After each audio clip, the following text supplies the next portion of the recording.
Bienvenue donc à ce Café Carbone et merci Sarah pour l'introduction. Donc aujourd'hui, Martin et moi, on va se relayer pour vous parler de séquestration du carbone dans les sols agricoles. Euh, le plan de notre présentation pour aujourd'hui, on va s'alterner. C'est Martin qui va commencer en faisant une introduction sur matière organique et carbone. Puis je vous présenterai quelques constats issus du suivi et de l'analyse qu'on a fait avec les fermes pilotes du projet AgriClimat. Ensuite, Martin présentera une synthèse de quelles pistes on a pour augmenter la matière organique dans les sols agricoles. Je vous présenterai ensuite des résultats de simulation qu'on a fait en Montérégie, dans le cadre du laboratoire vivant que Martin a coordonné. Et finalement, on aura une petite conclusion et perspective qu'on fera à deux voix. Donc, sur ce, Martin, je te passe la parole pour l'introduction de ce café carbone. Alors, merci Sylvestre et merci Sarah pour l'introduction. Oui, aujourd'hui, on va parler de carbone organique dans les sols. Et puis, d'entrée de jeu, je voulais juste m'assurer que tout le monde est sur un pied d'égalité au niveau de la compréhension là, du lien qu'il y a entre matière organique et carbone organique du sol. Donc, la matière organique, évidemment, est composée en bonne partie de carbone. Et puis, il y a une équation mathématique là, qui est une approximation comme telle, là, qui dit que si on divise notre teneur en matière organique des sols par 1,72, on obtient l'équivalent en pourcentage de carbone, carbone organique, bien sûr. Bon, ça, c'est une approximation, mais le mieux, évidemment, ce serait de toujours mesurer directement la teneur en carbone du sol plutôt que de mesurer la teneur en matière organique puis de faire le calcul. Prochaine diapo. Donc, on va commencer par décrire un peu les différentes formes de carbone organique qui existent dans le sol. Euh, Ce que je présente là, c'est une approche un peu plus physique, je dirais, des formes de carbone, c'est-à-dire que c'est ce qu'on va obtenir par une approche là, de fractionnement par densité puis de fractionnement granulométrique. Donc, on obtient d'abord une fraction légère, qu'on appelle légère, qui est composée en bonne partie de résidus de plantes, mais d'autres résidus qui sont relativement peu décomposés. Donc, c'est de la matière organique relativement fraîche et n'est pas vraiment là, associée aux particules minérales de sol, les argiles en particulier. Ça représente une petite fraction, 1 à 5 de la matière organique du sol, et puis le rapport carbone-azote en général est assez élevé étant donné que ce sont des résidus de plantes peu décomposés. La deuxième fraction, c'est la fraction lourde grossière. Donc, c'est une fraction qui, elle, de matière organique est plus avancée en décomposition et est déjà enrobée par une certaine quantité d'argile. Et puis, ça représente 8 à 12 de la matière organique du sol et on voit là, que le rapport carbone-azote est déjà pas mal plus faible que la fraction légère qui indique qu'il y a une colonisation par les micro-organismes comme tels qui sont en train de le décomposer. Puis, vous voyez que la majeure partie de la matière organique, ben, c'est ce qu'on appelle une fraction lourde fine, qui sont des résidus très décomposés, donc on ne peut pas reconnaître leur origine là, visuellement, et qui sont fortement protégés par des argiles. Ça représente quand même la majorité de la matière organique du sol avec un rapport carbone-azote dans les environs là, de 12-13. Prochaine diapo, merci. Prochain clic. Donc, pour peut-être mettre à jour, là, avant d'aller un peu plus dans le détail, on va mettre à jour un peu les connaissances actuelles à propos de qu'est-ce qui compose ou qu'est-ce qui forme la matière organique des sols. On a parlé des trois fractions, fraction légère et les deux fractions lourdes. Mais il faut voir aussi au niveau biochimique, donc un peu plus composition moléculaire. On a le modèle de l'humification qui est le modèle qu'on nous a enseigné là, depuis toujours, je dirais qui dit que les résidus ligneux, donc par exemple des résidus de récolte matures qui sont relativement ligneux, vont être décomposés dans le sol et puis la fraction plus difficile à dégrader comme la lignine va rester dans le sol et éventuellement se transformer en acide humique qui va constituer l'humus qui, lui, va s'associer là, avec les argiles. Par contre, ce modèle-là, il est désuet. Il y a des recherches récentes qui ont démontré qu'en fait, les molécules de type humus elles seraient très peu abondantes dans le sol et puis il y a un nouveau modèle là, qui émerge de plus en plus qui dit que ce sont plutôt les résidus très faciles à décomposer qui seraient transformés en produits microbiens qui, eux, ces produits microbiens-là, des sucres, des protéines, vont réagir, s'associer aux minéraux fins, là, les limons, les argiles, pour former des complexes organominéraux, mais qui contiennent pas de l'humus, mais bien des molécules relativement simples, les protéines, les sucres, tout ça, qui sont protégés physiquement, en fait, par les minéraux fins qui constituent un peu comme un bouclier autour de cette matière organique-là. Prochaine diapo. Donc, avec cette nouvelle théorie-là, il faut un peu repenser, on pourrait dire, l'efficacité de différents types de résidus pour former de la matière organique dans le sol. Est-ce que ce sont des résidus matures, des résidus verts ou des résidus que j'appelle moi évolués, c'est-à-dire des fumiers, des composts? Ben, le modèle classique là, de l'humification qui teinte encore beaucoup notre façon de réfléchir, là, par exemple, dans le guide de fertilisation du CRAG de 2010, ben, il est indiqué que ce sont les résidus à teneur élevée en lignine et un rapport carbone-azote au-dessus de 30 qui euh, sont les plus efficaces et permettent de fabriquer plus d'humus. Mais le nouveau modèle, lui, prétend que ce sont plutôt les résidus verts qui sont faciles à décomposer, qui vont être plus facilement transformés en produits microbiens et donc en matière organique stable. En plus, il y a certaines recherches récentes qui tendent même à préciser que ce serait surtout les protéines microbiennes, donc qui sont présentes dans les fumiers, les composts, et puis qui sont produits par les micro-organismes du sol, qui facilitent la formation de matière organique stable. Prochaine diapo. Donc, ça nous amène un peu à penser un peu à l'inverse de ce qu'on nous a toujours appris au niveau du potentiel de différents types de résidus organiques qu'on peut mettre au sol, de leur potentiel à laisser du carbone stable dans le sol. Mais il y a de plus en plus de revues de littérature qui confirment, dans le fond, un peu la nouvelle théorie au niveau de l'efficacité des résidus qui n'est pas la même et qui, en fait, démontre que pour les résidus de récolte mature, ben, il y a 6 à 14 du carbone de ces résidus-là à l'état frais qui va demeurer dans le sol sous forme de carbone stable.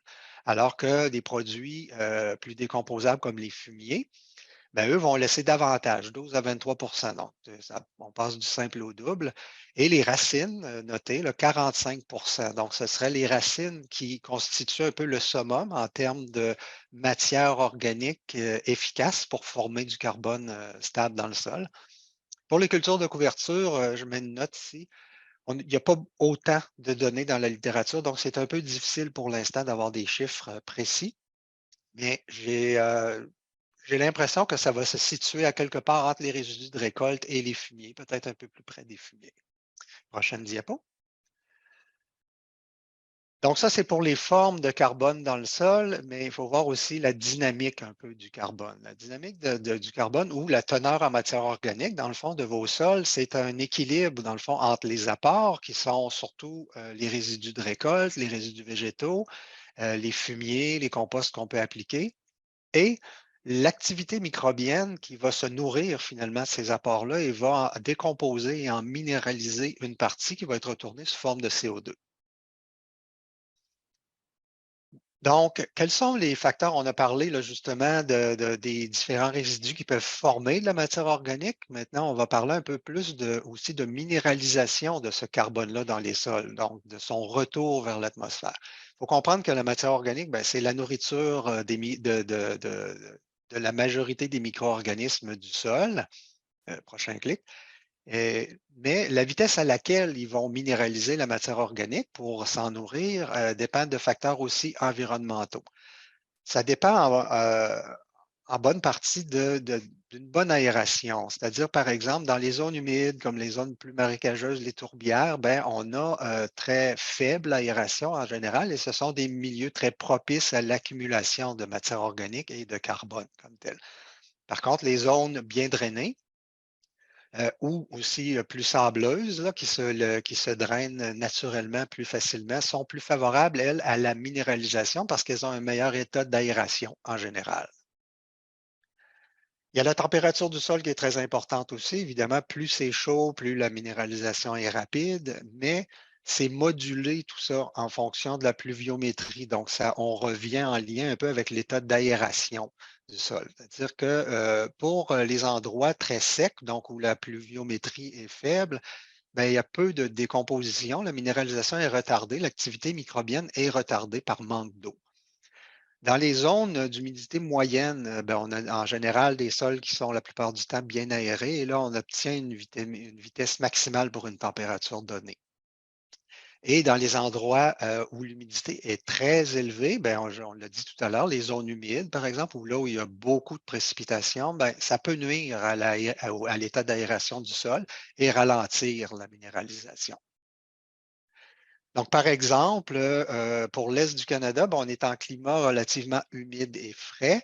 Et puis, la minéralisation est modérée, en général, un peu inférieure naturellement à la vitesse de formation du carbone du sol. Donc, on a quand même des conditions en général propices à l'accumulation de carbone dans notre région. Par opposition, par exemple, à un climat subtropical qui serait, lui, chaud et humide, ben, on a des taux de minéralisation qui sont de beaucoup supérieurs au taux de formation. Donc, ce sont des sols qui peuvent très rapidement s'appauvrir en carbone. Puis, on voit un peu une courbe ici qui, justement, fait un peu la synthèse de l'effet aération, température, pluviométrie, qui montre, par exemple, pour différents pays, les taux moyens, les teneurs moyennes en carbone dans le sol, là, pour le premier 30 centimètres de sol.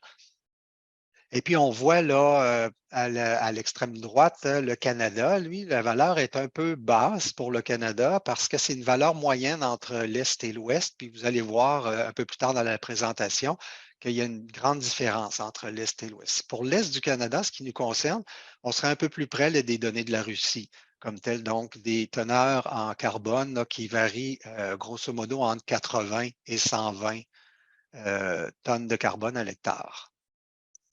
Prochaine diapo.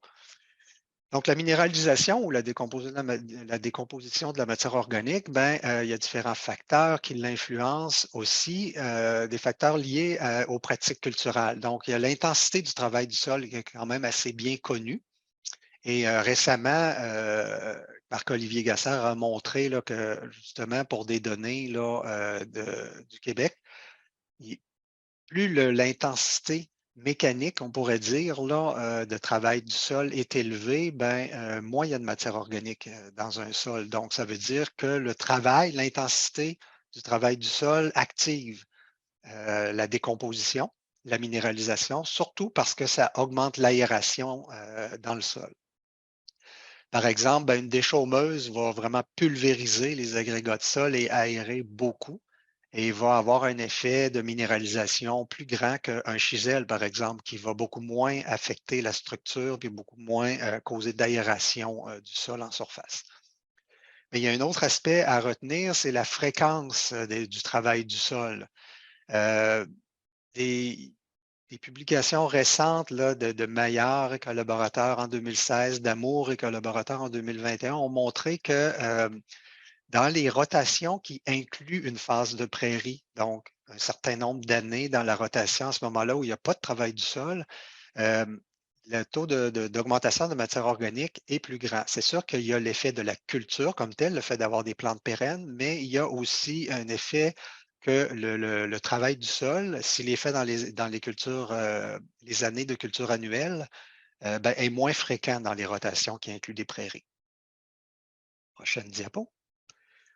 Autre facteur, les engrais minéraux, bien évidemment, on pense, c'est pas tout à fait clair, mais que les engrais minéraux, comme ils amènent, par exemple, surtout l'azote, là, mais pas de carbone, ben, ils vont activer la minéralisation du carbone organique des sols parce que les micro-organismes et les plantes qui veulent absorber cet azote-là ont aussi besoin de carbone en parallèle, donc surtout les micro-organismes. Donc, ils vont aller chercher le carbone qui est déjà dans le sol pour pouvoir assimiler les engrais minéraux. Prochain clic. Le choix de la culture, donc le type de culture peut aussi avoir un effet. Les résidus de culture ne sont pas tous égaux. C'est-à-dire qu'on l'a vu tout à l'heure, les racines sont beaucoup plus efficaces à former du carbone dans le sol que les parties aériennes. mais l'espèce végétale aussi semble pouvoir là, avoir un certain effet. Prochain clic. Par exemple, on va prendre le cas du maïs sur le carbone du sol. Le maïs, par rapport à des plantes pérennes, là, vous voyez le graphique ici au niveau de l'allocation un peu du carbone photosynthétisé là, dans la plante. Le maïs, comme toutes les plantes annuelles, en général, va allouer une grande majorité de son carbone aux parties aériennes et surtout, évidemment, aux parties reproductives, les grains, pour assurer sa pérennité. Alors que les plantes pérennes, elles, vont allouer inversement beaucoup plus de carbone au système racinaire parce que c'est via le système racinaire qu'ils vont assurer leur survie hivernale. Donc, pour le maïs, beaucoup de biomasse aérienne, peu de racines. Mais en plus, il semble, là, des publications récentes démontrent là, que sur le long terme, des essais avec résidus de maïs dans le sol laissent moins de carbone que d'autres cultures annuelles comme le blé, par exemple. Ça veut dire que les résidus de maïs semblent relativement se minéraliser en CO2, dans le fond, plutôt que de laisser du carbone dans le sol. Prochain clic. Et il y a un dernier point ici, ce n'est pas tout à fait clair, mais dans la littérature, on commence à voir apparaître des suggestions, on pourrait dire, ou des hypothèses que peut-être même les racines du maïs pourraient sécréter certaines enzymes ou stimuler l'activité microbienne du sol de minéralisation de la matière organique du sol. On ne sait pas trop pourquoi, mais ça serait, on pourrait dire, encore un élément défavorable en rapport au maïs pour le carbone du sol. Prochaine diapo. Alors, je laisse la parole à Sylvestre. Merci, merci Martin pour cette introduction. Ce qu'on vous propose, donc, suite à ces explications plus liées à des connaissances fondamentales, c'est de regarder un peu qu'est-ce qu'on constate quand on analyse le carbone du sol au niveau des entreprises, des fermes pilotes AgriClimat. On a sur notre réseau de 38 fermes pilotes, 27 fermes qui sont en production végétale avec et sans production animale, donc avec parfois donc, des plantes fourragères, sinon des grandes cultures dans les espèces cultivées, pour lesquelles on a pu compléter une analyse du carbone du sol sur la base des analyses de sol des entreprises. Ces entreprises-là sont réparties un peu partout sur le territoire. Puis ici, là, à droite, vous verrez qu'on a choisi volontairement d'écarter de cette analyse les entreprises maraîchères et de petits fruits qui ont vraiment des dynamiques aussi potentiellement très différentes en termes de carbone des sols. Quand on regarde pour nos 27 entreprises, on a un taux de matière organique moyen de 4,9%. Ça, c'est la moyenne de nos 27 entreprises, mais qui varie de 2,3 jusqu'à 7,9%. À chaque fois, c'est la moyenne de la matière organique des sols de l'entreprise. Ce qu'on a constaté aussi, c'est qu'on a un gradient de matière organique en fonction des régions. Dans les régions de la BTB-Témiscamingue, du Saguenay-Lac-Saint-Jean, du Bas-Saint-Laurent, de la Gaspésie, donc des régions plus nordiques ou avec des climats plus frais, on a un taux de matière organique moyen dans nos entreprises de 6,5%. Ça couvre la superficie cultivée des entreprises avec lesquelles on travaille, c'est 2500 hectares à peu près dans ces régions-là. Capitale-Nationale, Chaudière-Appalaches, Mauricie, Estrie, donc plutôt au centre du Québec. On a un taux de matière organique de 1 point plus faible, à 5,5% pour à peu près 2000 hectares qui nous ont servi à faire l'analyse. Finalement, pour les régions plus au sud, au centre du Québec, la Naudière, Laurentide, Montérégie, on a 3,7% de matière organique en moyenne dans les entreprises pour une superficie de 4000 hectares. Ce gradient-là, il est très cohérent avec les données que Marc-Olivier a pu compiler sur la base des analyses de sol de AgroEnviroLab dans une étude qui va être publiée, je pense, prochainement par Ouranos. Vous pouvez voir ici sur la carte, ils ont compilé des analyses de sol à l'échelle du code postal. Donc là, je pense que c'est à l'échelle des municipalités que c'est présenté sur la carte. On peut voir qu'on a clairement un gradient entre les régions plus nordiques, où on a beaucoup plus de matière organique, dans des couleurs plus foncées sur la carte, et la plaine du Saint-Laurent au sud du Québec, où on a des taux de matière organique plus faibles, souvent en dessous de 4%. L'autre constat qu'on fait avec nos entreprises avec lesquelles on travaille, c'est qu'on a une corrélation, quand même une bonne corrélation entre le taux de matière organique sur l'axe des Y et le pourcentage de plantes pérennes dans les superficies cultivées de l'entreprise. Ici, chaque point, c'est une entreprise. Et puis, on peut voir que les entreprises qui ont 60 jusqu'à plus de 80% de leur superficie cultivée en plantes pérennes ont systématiquement dans notre échantillon des taux de matière organique supérieurs à 6%. Inversement, les entreprises qui n'ont plus de plantes pérennes dans leur superficie cultivée ont tout le temps des taux de matière organique inférieurs à 5%. Et là aussi, ça c'est très cohérent avec l'analyse qu'a pu faire Marc-Olivier à plus grande échelle. Ici, en haut, vous retrouvez la même carte que celle qu'on présentait juste avant, donc les taux de matière organique moyens. Et en dessous, on a le pourcentage de plantes pérennes dans la superficie de l'entreprise. Là, ici, en fait, c'est à l'échelle de la municipalité. Et on voit bien qu'il y a un gradient de couleur qui est très, très similaire entre les deux cartes, qui semble indiquer donc une tendance. Donc ça, c'est le taux de matière organique actuel. C'est donc le carbone séquestré dans les sols actuellement dans les entreprises. Ce qu'on a aussi fait, c'est d'essayer d'analyser la dynamique du carbone dans les sols de nos entreprises. Et là, on a constaté qu'on avait vraiment des dynamiques quand même très différentes d'une entreprise à l'autre. Donc, sur nos 27 entreprises, on en a 13 qui sont dans une dynamique de perte de matière organique. Donc, quand on compile, comme on le fait ici sur un exemple, les analyses de sol de chaque champ au cours du temps, et qu'on fait une régression, donc là, ici, on le présente pour tous les champs, mais nous, quand on fait le calcul, on le fait champ par champ. Dans 13 cas, on observe qu'on a une tendance à avoir une diminution de la matière organique mesurée dans les analyses de sol. On a 6 entreprises pour lesquelles on semble avoir une certaine stabilité. Donc là, c'est aussi un exemple où vous voyez que la régression, elle est comme plate. Et puis, finalement, on a 8 entreprises dans lesquelles on semble déceler une tendance à la hausse de la matière organique, donc du stock de carbone. Si on regarde un petit peu plus dans le détail, pour les entreprises qui en perdent, on parle d'une diminution annuelle de l'ordre de 0,8% du stock de carbone ou du stock de matière organique. Donc, pour nos 13 entreprises, ça fait un taux de matière organique moyen de 4,3%. Et ce sont des entreprises qui, en moyenne, ont 18% de leur superficie cultivée avec des plantes fourragères pérennes. Les entreprises qui en gagnent, donc les 6 entreprises, on a un taux qui est proche de zéro, qui est très légèrement supérieur à zéro, mais autour de zéro, avec un taux de matière organique un tout petit peu plus élevé que le groupe qui perd la matière organique, donc à 4,8%, avec le même pourcentage de plantes pérennes.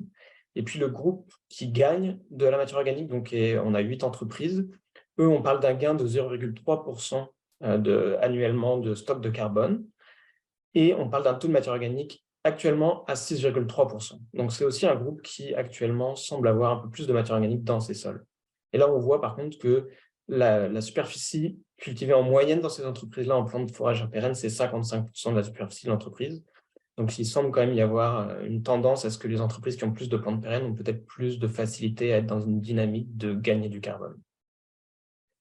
Tout ça fait en sorte que les dynamiques moyennes qu'on a observées dans nos entreprises, si je fais la moyenne des 27 entreprises, c'est quand même une tendance à la baisse. Et on parle d'une diminution de 0,25% du stock. Donc, en gros, chaque 4 ans, on perd 1% du stock de carbone de nos sols. Et ça, c'est très cohérent avec ce qui avait été analysé et observé par l'équipe de chercheurs d'Agriculture Agroalimentaire Canada qui travaille sur l'inventaire canadien des gaz à effet de serre. On peut voir ici sur la carte que donc, pour l'Est du Canada et en particulier au Québec, ils estiment qu'on est dans une dynamique de perte de carbone de l'ordre de 0,2 à 0,5% annuellement du stock de carbone des sols. Nous, on est à 0,25, donc on est vraiment cohérent à ça. Et puis, comme Martin l'indiquait tout à l'heure, il y a vraiment une différence fondamentale entre le Québec et l'Ouest du Canada, par exemple, où eux, ils sont plutôt dans une dynamique où ils gagnent du carbone, donc ils augmentent le carbone dans leur sol, notamment lié à des différences de climat et aussi probablement d'historique. Donc sur ce, Martin, je te repasse la parole pour donc une troisième partie face à ces constats sur qu'est-ce qu'on peut faire pour augmenter la matière organique des sols. Merci, Sylvestre. Donc, on va entrer un peu plus dans le sujet là, de séquestration du carbone, bilan carbone. Et une des choses qu'on me dit assez souvent, c'est que les producteurs disent que malgré mes bonnes pratiques, bon, ma matière organique n'augmente pas. On vient de voir un peu les chiffres que Sylvestre a montrés. On pourrait dire qu'une majorité des fermes qui ont été suivies, justement, étaient dans une dynamique de stabilité, voire de légère perte de matière organique. Ça peut sembler un peu décourageant comme tel, un point de départ de dire, ben là, j'ai beau faire de bonnes pratiques, ça continue à diminuer ou ça ne bouge pas. La réponse à ça est un peu générale. Pour savoir où on va, il faut savoir d'où on vient. Je vais vous expliquer un peu plus la dynamique du carbone dans les sols comme tel. Il faut comprendre que l'évolution du taux de matière organique ou du pourcentage de carbone de vos sols dépend aussi de ce qui s'est passé auparavant, donc les pratiques passées qui ont laissé ce qu'on pourrait qualifier de matière organique héritée dans le sol. Donc, il y a plusieurs situations, on pourrait dire, où il faut pas forcément espérer augmenter beaucoup, mais plutôt préserver la matière organique héritée. Parce que de la préserver, cette matière organique-là, c'est aussi aider à contrer les changements climatiques. Prochaine diapo. On va prendre un exemple général ici des mouvements du carbone ou de la matière organique là, dans le sol. Et on va prendre un sol qui est sous couvert de forêt ou de prairies comme tel. Et puis, vous avez le pointillé rouge là, qui montre un peu le maximum potentiel d'accumulation de carbone pour un sol qui varie d'un type de sol à l'autre, surtout en fonction de la texture du sol. Donc, les sols lourds, en général, ont une capacité d'accumulation de carbone plus grande que les sols légers. Puis, il y a le climat aussi, on en a parlé tout à l'heure, hein, pluviométrie, température, qui va venir un peu moduler ça.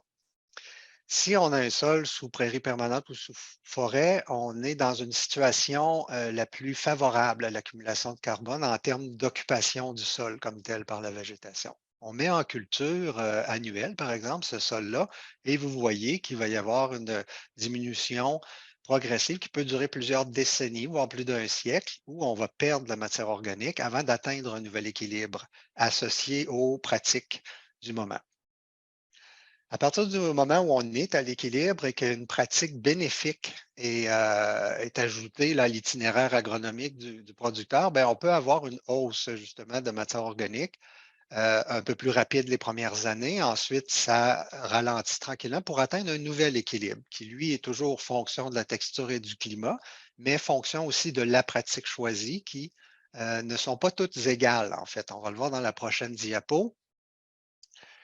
Ouais, pas tout de suite. Donc, peut-être pour expliquer spécifiquement la situation dans plusieurs cas de l'Est du Canada, là, puis en particulier du Québec, c'est que il n'y a pas si longtemps, les sols étaient souvent sous prairie pendant plusieurs années, voire de façon permanente. Et jusque dans les années 80, ben, il y a eu beaucoup de mise en culture de ces sols-là dans des systèmes de culture annuelle. Donc, les sols avaient à ce moment-là de la matière organique héritée, de situations très favorables à l'accumulation de carbone dans le sol.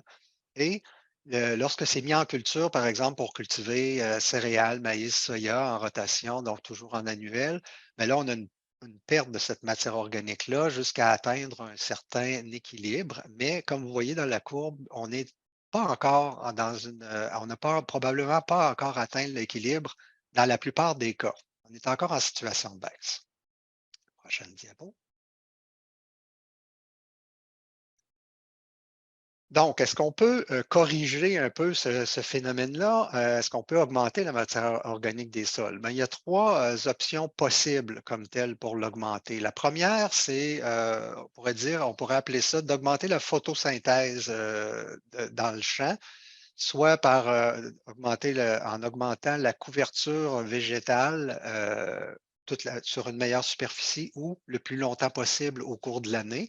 Donc, il va amener plus de photosynthèse et donc plus de carbone laissé au sol par la plante comme telle.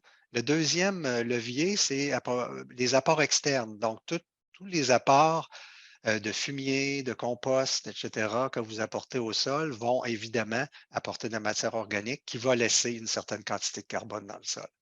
Le troisième levier, ben, c'est de tenter de ralentir la vitesse de minéralisation ou de décomposition de la matière organique. Et ça, c'est peut-être un peu plus limité au niveau des pratiques possibles. Ça se situe beaucoup, on en a parlé tout à l'heure, au niveau de l'intensité du travail du sol. Donc, d'essayer de tendre vers le non-labour semi-direct, tout ça le plus possible, va ralentir la décomposition. Prochaine diapo. Et là, bien évidemment, il y a toute une panoplie de pratiques qui sont jugées bénéfiques pour augmenter la matière organique ou le carbone du sol, mais elles ne sont pas toutes égales. Le graphique ici, c'est une revue de littérature qui avait été publiée avec les données scientifiques là, un peu partout sur la planète qui démontrent que les pratiques qui touchent la première option, là, c'est-à-dire d'augmenter la photosynthèse ou le premier levier, sont les pratiques les plus efficaces. Là. Sont plus efficaces que pour le deuxième levier, soit les apports externes, ou le troisième levier qui est de ralentir la décomposition. Puis on voit avec le pointillé rouge là, que les pratiques qui incluent des prairies ou les systèmes agroforestiers sont supérieures aussi aux autres pratiques qui visent plus à tenter d'améliorer la couverture, par exemple, végétale ou les apports de matière organique dans les systèmes de culture annuelle davantage. Prochaine diapo. Donc, si on reprend notre graphique de l'explication de notre situation, on pourrait dire dans l'Est du Canada, avec la matière organique héritée, on met en culture annuelle une prairie. On va perdre, si on reste en conventionnel, c'est-à-dire labour à tous les ans, engrais minéraux, rotation d'annuel en continu, bien, on va atteindre un niveau, une bonne perte de matière organique. Par contre, dans une situation où un producteur, par exemple, passe au semis direct en cours de route, on voit que la progression va changer et qu'on va aller préserver une certaine partie de la matière organique héritée. Un autre producteur peut décider d'y aller avec des cultures de couverture et là, ben, cette méthode-là peut permettre de sauver encore un petit peu plus de matière organique héritée. Ce qui est bien, c'est que c'est quand même plus ou moins additif ces pratiques-là. Donc, ça veut dire que si un producteur décide de passer au semi-direct et aux cultures de couverture, par exemple, ben, il va aller chercher encore plus de protection de sa matière organique héritée. Donc, prochain clic, le but ici, c'est surtout de freiner la descente, dans le fond, par rapport à l'agriculture conventionnelle où il n'y aurait pas nécessairement de bonnes pratiques. Là. Et ce qui va être préservé ben, représente en soi un gain de carbone.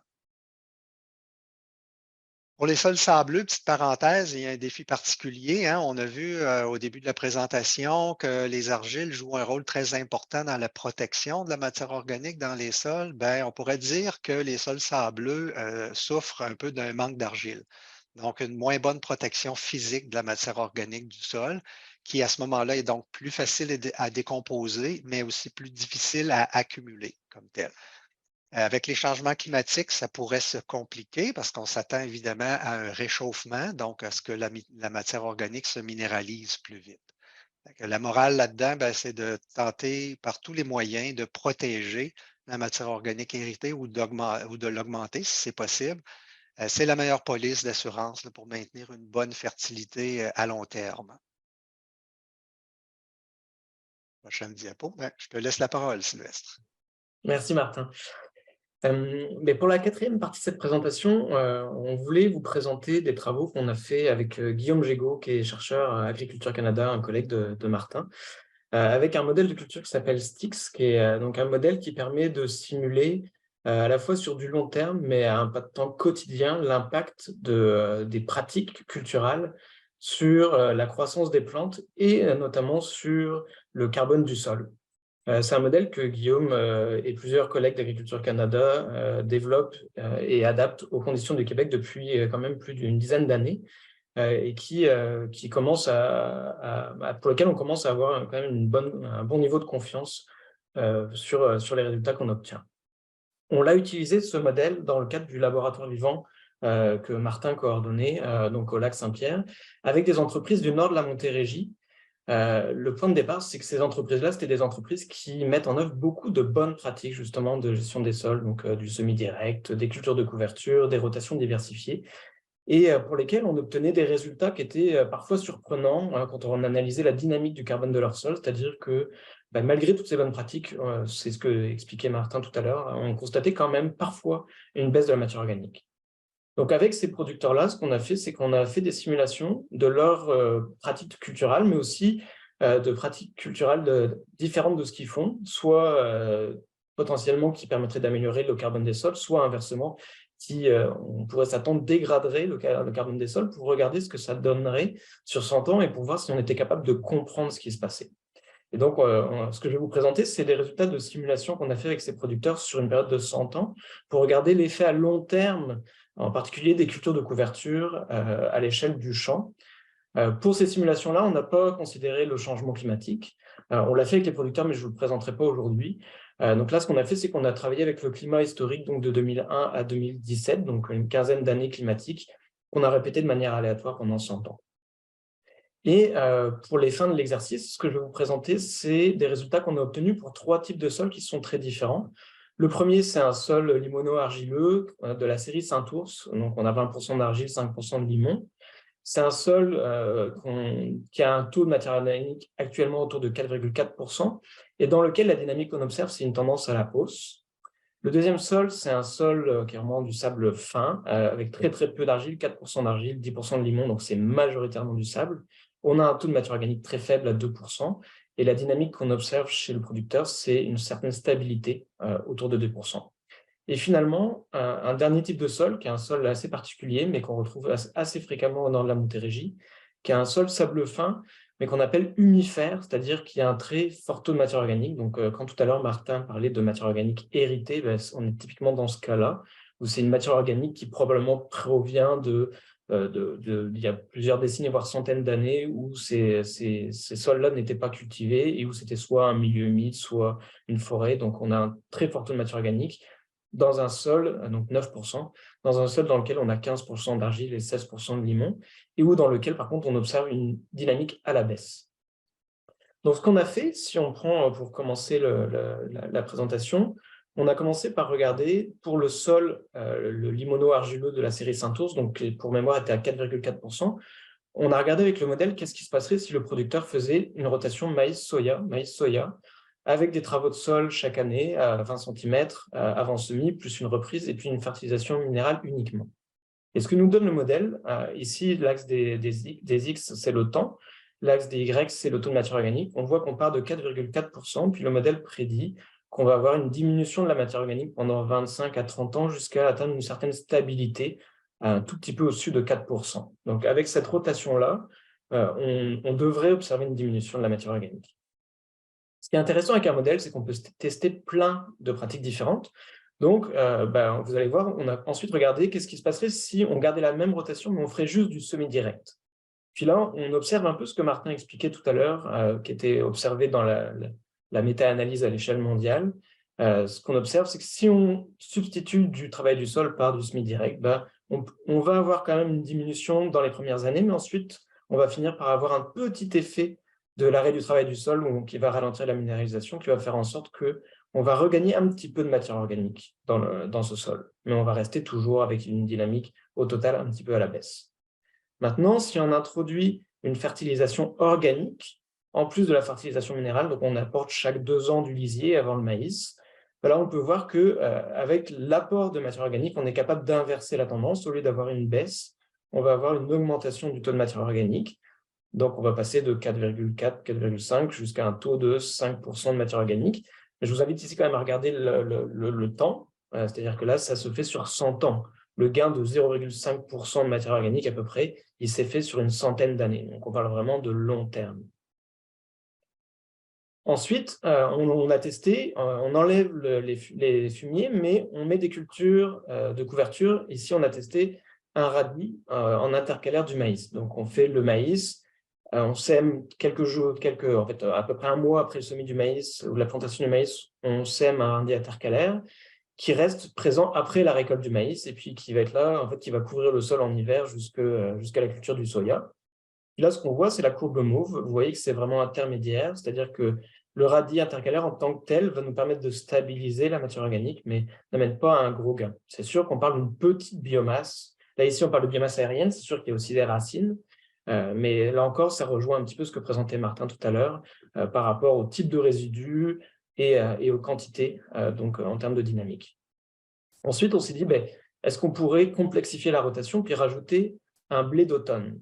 Donc là, on est toujours dans notre rotation maïs-soya, mais on a rajouté un blé suite au soya, un blé d'automne. Donc on suppose qu'on fait un soya hâtif qui nous permet de planter ou semer un blé d'automne juste après la récolte du soya. Et on a gardé le radis en intercalaire. On n'a pas de fertilisation organique. Et là, vous pouvez voir que la présence du blé dans la rotation vient faire en sorte qu'on a une dynamique du carbone qui va augmenter plus vite que si on n'a pas de blé dans la rotation, et même si on a des fumiers. Donc là encore, ça rejoint un petit peu ce qu'expliquait tout à l'heure Martin sur les différents types de résidus, puis la différence entre maïs et soya, par exemple, maïs et blé, par exemple, en termes de racines et de résidus. Ensuite, pour aller au bout de notre réflexion, on a essayé de finir de couvrir les sols tout le temps. Donc, on a rajouté un engrais vert suite à la récolte du blé. Et puis là, on peut voir que si on rajoute un engrais vert suite à la récolte du blé, bah, c'est la rotation qui nous permet d'augmenter le plus de la matière organique du sol dans ce type de sol-là. On passe initialement d'un taux de 4,4 et puis on peut voir que 50 années à peu près, suite à l'implantation de cette rotation-là, on atteint 1% de matière organique de plus, donc on est à 5,5% de matière organique. Donc ça, c'était pour vous montrer à la fois l'effet additif de certaines pratiques qu'on observe à l'échelle mondiale, mais qui semble se vérifier aussi dans certains types de sols ici. Mais aussi, ce qu'on voulait regarder, et c'est l'intérêt d'un modèle, c'est qu'est-ce qui se passe si on fait le même exercice, mais avec les deux autres types de sols. Donc, les deux autres types de sols, quand on faisait maïs-soya, on peut voir que avec du maïs-soya, dans le cas du sable, on va rester stable, on va en perdre un tout petit peu, mais on va rester autour de 2%. Dans l'argile, on l'a vu tout à l'heure, on en perdait un peu. Puis dans le sable humifère, là, on en perd beaucoup. Après 50 ans, on est passé de un peu plus de 9% à 7% de matière organique. Donc, on continue d'avoir une tendance à la baisse importante. Et si on compare cette dynamique-là avec la dynamique, si on fait la super rotation, donc celle qui inclut du blé, des cultures intercalaires dans le maïs et des engrais verts, ce qu'on peut observer, c'est que dans le cas du sol sableux, ça nous amène à un tout petit gain de matière organique. On parle d'une différence de 0,8%. Dans le sol argileux en vert, on a une augmentation de 1,6% de la matière organique, alors que dans le sable humifère, on a une différence de 1,2%, mais on a quand même une tendance à la baisse.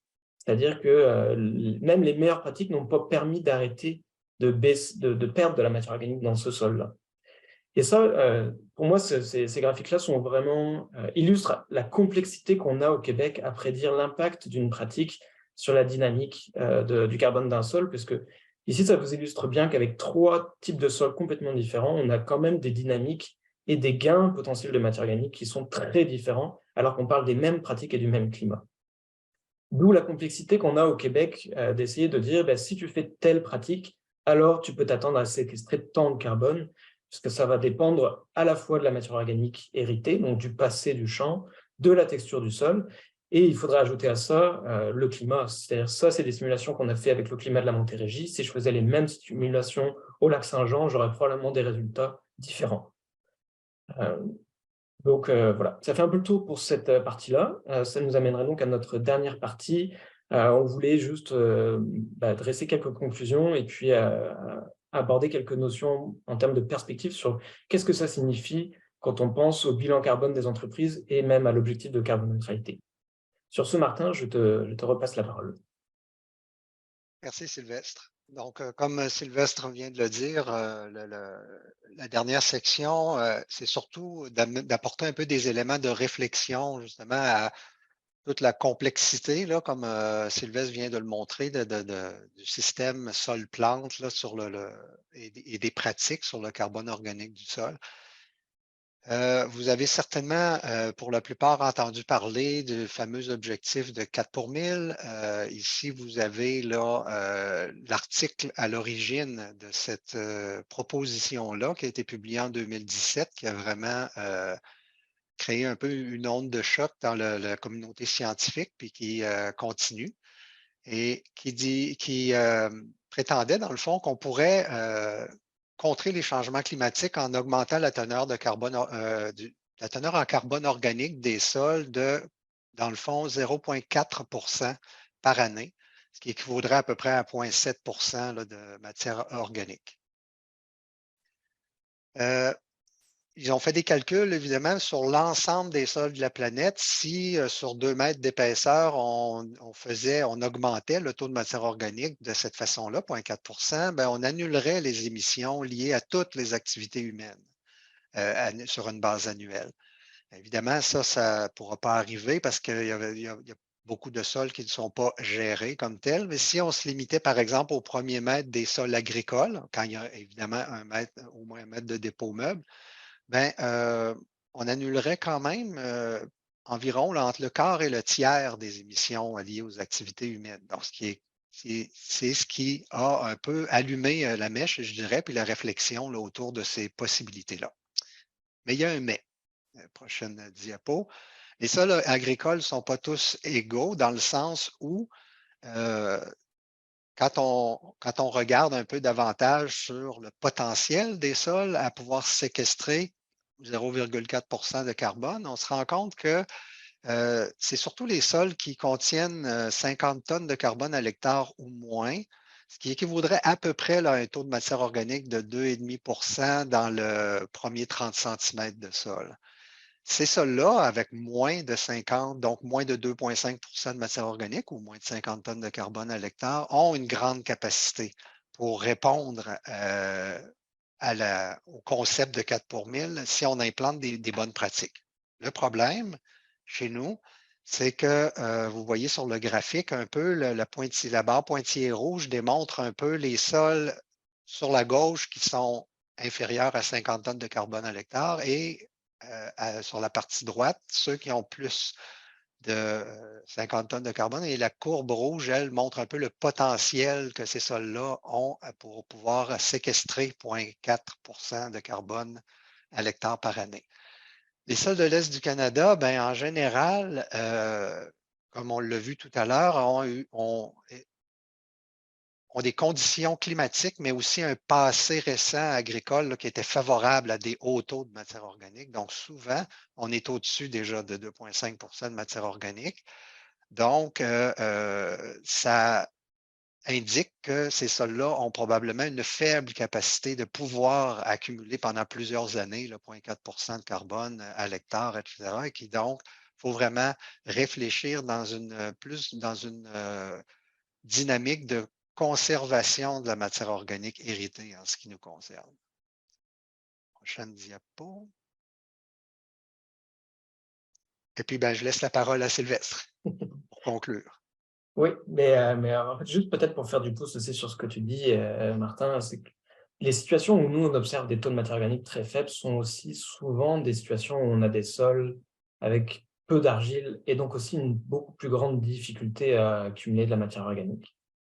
Donc, c'est ça, c'est que le potentiel d'atteindre ce 4 pour 1000 à l'échelle du Québec, il est peut-être pas si évident.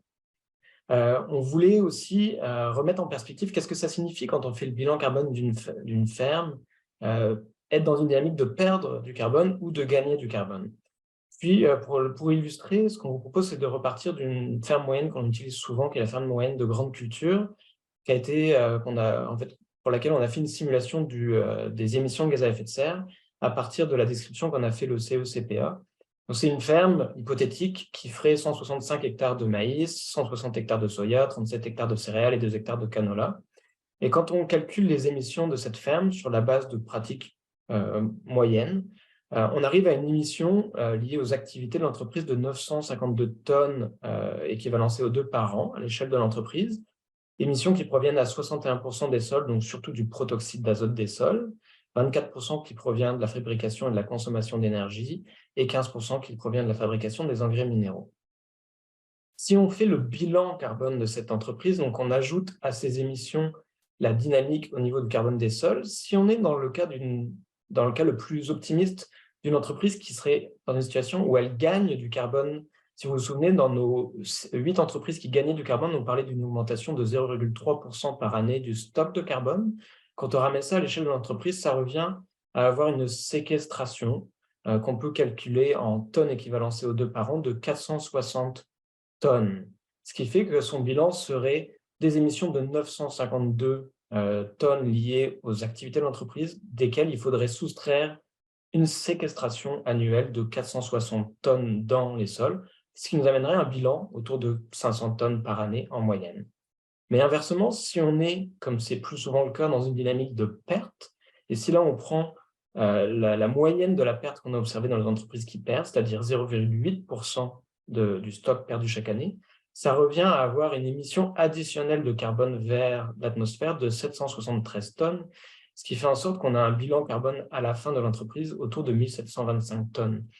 Ce qui nous amène quand même à avoir un bilan entre le cas hypothétique numéro 1 où on séquestre du carbone ou le cas hypothétique numéro 2 où on perd du carbone qui va être du simple au presque quadruple. Donc on multiplie par presque 4, peut-être 3,5 serait plus raisonnable, mais ça fait quand même une énorme différence de bilan carbone. Donc ça, c'était pour vous attirer l'attention sur le fait que, évidemment, l'évolution du carbone des sols va être un poste majeur quand on fait un bilan carbone qui va déterminer en grande partie le résultat qu'on obtient.